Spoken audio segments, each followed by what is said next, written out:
So I'm Peter, and I guarantee I was probably coding before everybody in this room was born. So I'm not going to tell you about what I've done because they wouldn't have any time to do anything else. How many people have used Hydra in this room? Just one? Two? Okay. Then this will be interesting.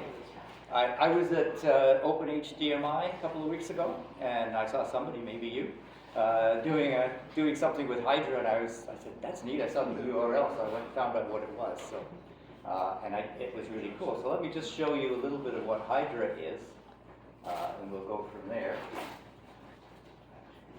Hydra is used a lot for. Oh, it wants to use your microphone. Oh yeah, you can allow that. We can allow that. It's something interesting if we've got one. Anyway, Hydra is for people who do live coding. You get music and you live code as you are doing it. And the fun thing is you can change all the variables on here in real time. So we've got a shape here that's a 4, and I'm going to change that, if I can figure out where the keyboard is there, to an 8, and Control-Shift-Enter. And now we'll make the changes. So you can live change things all the time. And the fun thing on the Hydra site is there's all these demos. So you can just pick up different demos, and all this stuff is generated. And the idea is quite neat, because what you've got here, this one is readable. You start with an oscillator in this case, and then you apply all these filters to it. So the oscillator itself is actually just going to make vertical lines. And then you apply filters like different colors. So if you want to change this color to, right now it's got red, no green, and some negative blue, whatever that does. Let's add some green to it. And boom, you change things. So in live time, you can change the parameters of your code and do interesting things with what's going on. The really interesting part with Hydra is you could also take audio input and put it in, so it can respond directly to the music or to the microphone. It's got a built-in fast Fourier, so you can say, okay, the low notes are going to make reds, and the high notes are going to make blues, and it will instantly respond to that. It can also read from the camera directly, and I can do the same kind of stuff that you just did with spread it across, purely by writing filters to handle the camera input. So anyway, I discovered this a couple of weeks ago. This OpenHDMI, and on the weekend I thought, I'm going to take a look, and then I thought, oh, that's kind of neat. And you could do really interesting things. The other thing on this demo page is kind of fun. You can randomly change things with the dice up here and get different effects instantly. And some of them are just totally different from what you're seeing. So it doesn't matter. Suddenly you can create things that have got a triangle that's spinning, or effects of this one. It's just a very flexible program that you can work with in real time.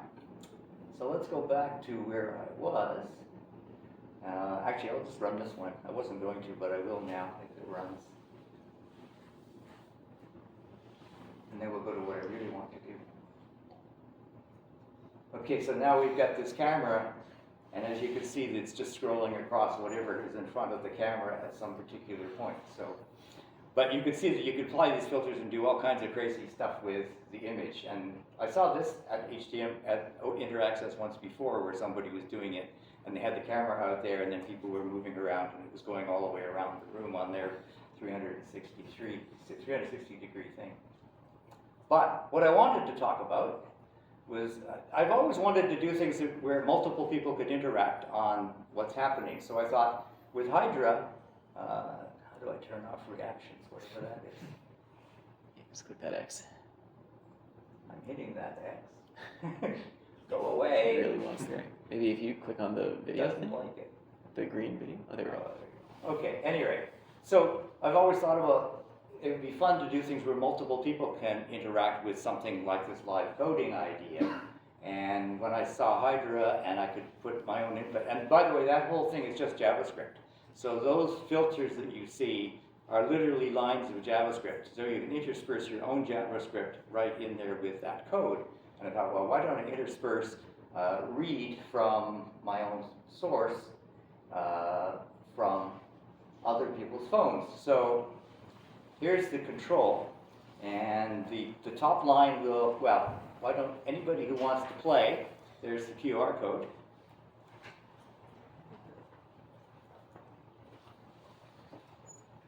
Now I've got one too. So you should get that control that you just saw.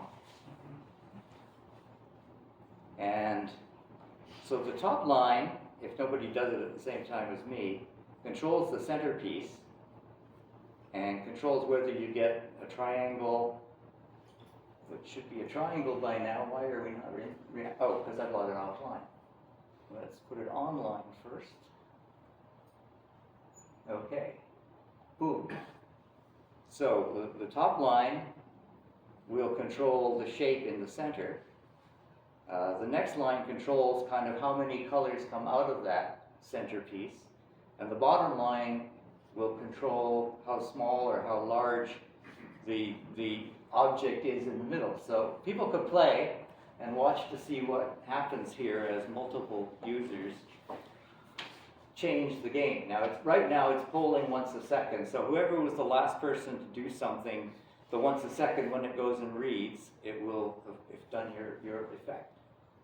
And it was just something I'd wanted to do for a long time, is okay, read a QR code, have something controlled from your phone, and make it do something interesting, and Hydra seemed like the perfect way to do that. And that's basically all I wanted to do, is to show off what I did on the weekend.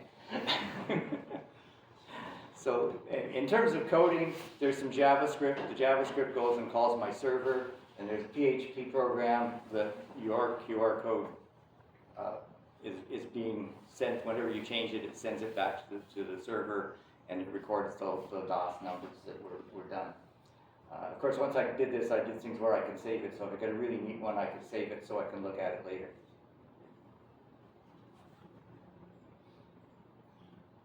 Any questions? Have you heard of, there's a group of like live coding, like algo rave people who use the software called, I think, Strudel, which is like, I think it might also package Hydra, but it's like a Google Docs kind of like multiple cursors all editing the same code at once. It's like, but I've seen these live coding rave things where they've got giant screens and great music that people code along to, which is a lot of fun. The other thing that you can do with Hydra, you can actually take it, make it read off another web page. So instead of it being a shape as your basis for what you do, it can be something that's on another web page. So you could go immediately from there. Or I could read the camera off the phone.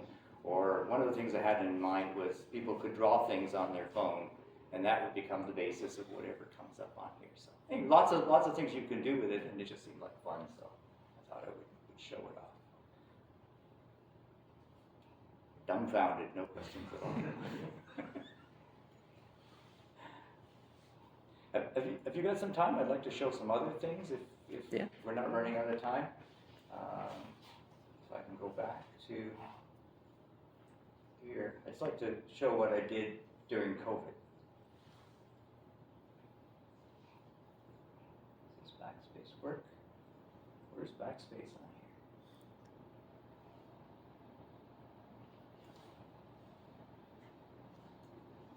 here? All right, that's my website. So. Is this touchscreen? No, it's not a touchscreen. So a couple of things I did during COVID. This was right at the beginning of COVID, and it's kind of fun.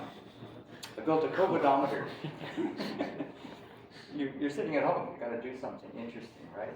And so the idea was it's kind of like your dashboard. Tachometer is going to be the number of cases per day and number of deaths per hour at this point. I think if I click on here, it gets you an animated version. So this is actually the first few months of COVID. Nothing was happening in February, and as you go on in March, it starts to crawl up, and then we get into April. Now we're all staying home, and continues up into May and June. And what I was doing was I was scraping the information from the World Health Organization site, which was publishing this data every day. And it started off with this being the world one, and then I did a website where you could do it by country, and it would tell you by country what was going on. So the fun thing was that I put this on Reddit, on Data is Beautiful. I don't know if people know that Reddit channel. It's kind of a fun one. And of course, everybody was interested in COVID data. So in the first 3 hours on Reddit, it was seen from 100 countries. And I made a little map of people going to my website, checking their IP address. I got 10,000 karma in one day. So I was kind of happy with that. Just a cool little project. I like scraping websites or getting data from places and then putting it into projects of one kind or another. So if we scroll up a bit, anyways, you might, NFT drops, those are all done with CSS animations. Some 360 stuff I did. Oh, this was at the Art Gallery of Ontario during the COVID year, and it was an interactive blackboard. Anybody could write on the blackboard what they wanted to do when it was over. And it was fun because it was from different countries, and you got lots of different ideas. I think one of my favorite ones was, I want to kiss a black guy. I never quite figured it out. Some of them were raunchy, some of them weren't. But the other one was this idea of, at first we were talking about every single person that died. It was news somebody had died, and then it wasn't anymore. It just was numbers that you got to see. And I just wanted to say something about that. So I was getting information from Wikipedia, which was telling you famous people. Anybody who had a Wikipedia entry who died ended up with a line in this Wikipedia page of COVID deaths of famous people. And I also thought it would be a really good idea to do people who weren't famous. So this was a fun research project, was to go into the UN data, which showed the ages of people in different countries and what kind of work they did. And I put this together, and so you would get statistics from the World Health Organization of, in Egypt, 27 people died who were this age, either male or female, and I applied the data from the UN to see what kind of job they might be doing, and wrote obituaries for all of them. And so this was actually a real-time obituary. Let's just start at full screen. And the idea was, it would just be on your screen, and it was real-time obituaries happening at the time that it was happening. So if it was a famous person, there was actually a link to Wikipedia. And if it was somebody that was totally unknown, and you didn't even have a name, I made up names from the lists of names that were popular in each country, so they would be real names. If you did the statistics on them, it would be the same as the real world. So it was statistics that matched the real world for people who didn't really exist, who just died. And they will now start. It's actually still grabbing the data, but the World Health Organization, now it's the European Center for Disease Control, is no longer updating it, so it got stuck at 6.9 million. But this sort of just scrolls along forever and ever, printing up made up people who died, in the case of Gary Sakayev, or the real person, Ahmed Sarj Abdul Hamid. So we've got a combination of real people with their real jobs from Wikipedia, and made up people who are statistically correct for the country and where they are and what they're doing. So, and that will go forever and ever, and you can find it on the web too. And I just thought it'd be fun. It's different from your graphics stuff. And any questions about that? Did you manage to avoid COVID? I did. Well, I did until 24. My wife never got it. It looked like you went on the previous page. It was shown on a public screen. Is that? That's Photoshop. Oh, okay. That's actually the Gallery Lafayette store in Paris, but it looked just right to put that screen. All right, good. Yeah. How did you generate the obituaries? It's a PHP program that has all the statistics and basically just randomly chooses a name that meets the Is it like a statistics. placeholder where you just add the name? Sorry? Is it like a placeholder where you add the name, the occupation? Yeah, and it's basically random sentences. So random sentences with name, date, occupation, and some little things like how many children they had, or what their hobbies were. They were just long lists, and I just randomly chose from those lists. This will actually probably be a lot easier now with ChatGPT to do than it was 5 years ago.